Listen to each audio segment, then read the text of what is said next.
Hello guys and welcome back to the channel. This is the Pain from Pune and this is the beautiful Nimbus Grey limited edition, sorry not limited but special edition Ronin. Let's take it out for a quick drive. I don't know why, but the engine I think is smoother than before. I don't think TVS has done any technical changes in it, but for sure the engine is smoother. Braking and all is all similar to the previous one. I mean, it's adequate enough. There's good feedback too. So let's stop somewhere and mainly talk about what all changes TVS has done in this particular special edition. So this is the beautiful Nimbus Grey color that TVS has now come out with a special edition for this Ronin. You get the badging over here. It's in dual tone. You get the white, red and grey. Grey is graphics and it kind of reads R for Ronin, I guess. So what are the changes in this particular bike? Starting with the front, you get the visor as standard. Then the headlamp is now black instead of silver earlier. Mudguard is now black. Earlier it was body colored. You also get these rim stickers over here. It's only one on this particular side. I mean, each side gets one sticker. Of course the rim stickers are there on the rear too.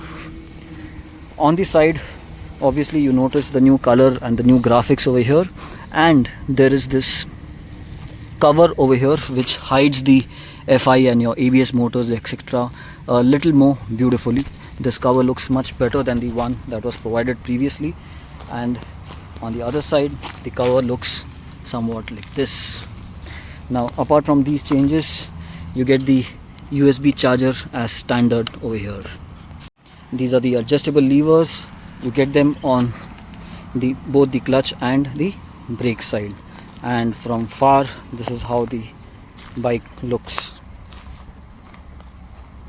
Speaking about the specifications, they are still the same. It's still the 4-stroke 4-valve SOHC 225.9cc and it is still oil cooled. The max power of this particular vehicle is 15.01 kilowatts or 20.04 PS at 7,750 rpm.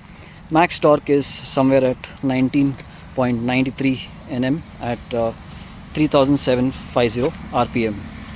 It is still a 5-geared vehicle. There's no change in the number of gears. Fuel system is FI as I showed you earlier, and you still get the slip and assist clutch as standard. 41mm USD at front is standard, and the rear is a monoshock with 7-step adjustable, but the adjuster unfortunately is a little inside below the tank. By default you get the dual sport tires, which are kind of knobby tires, and the size up front is 110 70 17. Size at the rear is 130 70 17. Of course you get the knobby tires at the rear too, and by the way these are TVS Explorer R series. The headlamp is all LED unit, and you get a T-shaped DRL inside it. Your indicators are all LED, and you get a flasher by default in it. You turn this on and all 4 lights will turn on, so your hazard is by default provided by TVS. The indicators at the rear look in this manner, and of course you got the LED brake light and tail lamp. The mirrors are quite big and chunky, and they are kind of outside of your palm length. I mean, if you look at this, it's kind of outside your palm length, so the visibility from this particular part is great, and this is available on both the sides. Fuel tank is still 14 liters, and you still get the big chunky chain cover, and it is all plastic. No, it is not metal, and it is just a cover from this particular side. From the other side it is hollow and open. You obviously get a main stand with it, and the side stand does have a safety feature, so if you're engaged the side stand, your bike won't start. The speedo is also almost the same. There's no change in it. Your neutral, your telltale lights, your indicator lights are here, your warning petrol light is here, Your high low beam light is here. There are few more lights above. There's a warning light over here. I guess that is not the hazard but some other warning light. Then there is side stand indicator over here. Your ABS light is over to the right. Here you have your clock. Here is the RPM meter. Your speedo is over here. Your your actual speed is here and your odometer is here. Your average speed and your gear shifter is here. Your modes you can change from here itself.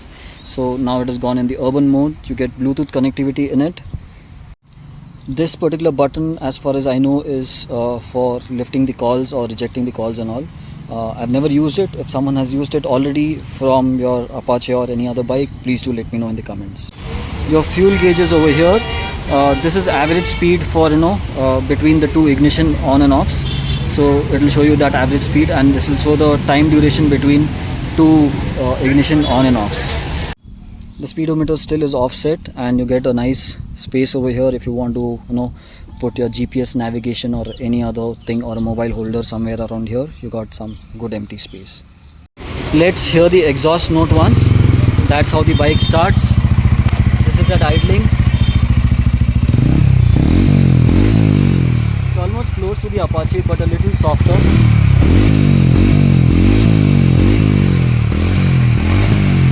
So guys, that was it about the specifications and all. Now let's take it back to the showroom and I'll be able to enjoy it for some more time riding it back. With the dual sport tires, it becomes really nice and comfy on bad roads like these. The vehicle gets a good amount of grip. I am used to a lot of usage of dual sport tires. I've been using Timsun on my Dominar. The exhaust note on this bike is just awesome.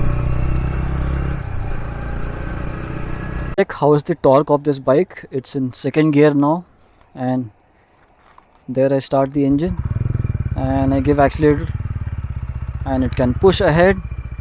Let's do that with third gear. Bike is now in third gear. Yes, it can move ahead in third gear. Let's stop and do fourth gear for it. It's now in fourth gear. I'm on standstill, giving the accelerator. Fourth gear, it struggles a bit but it did pick up. And last one, not the least, let's check the fifth gear. I'm not sure if it'll do the fifth gear because fourth was a bit difficult. Oh god, no, it shut down. I'll give it one more shot. Stopped. Accelerator.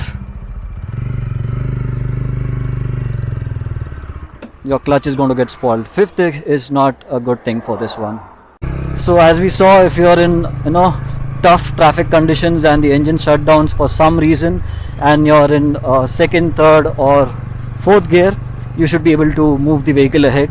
Little difficult on the fourth gear, but it should be easier on the second and third. Showroom with the bike. Let me know if you have any questions, pricing, etc. Contact for Century TVS, I leave it in the video description. You can get in touch with them and give my reference. Apart from that, if you have any questions, do let me know. Otherwise, do like the video, do share the video, and if you're new on my channel, don't forget to hit the subscribe button.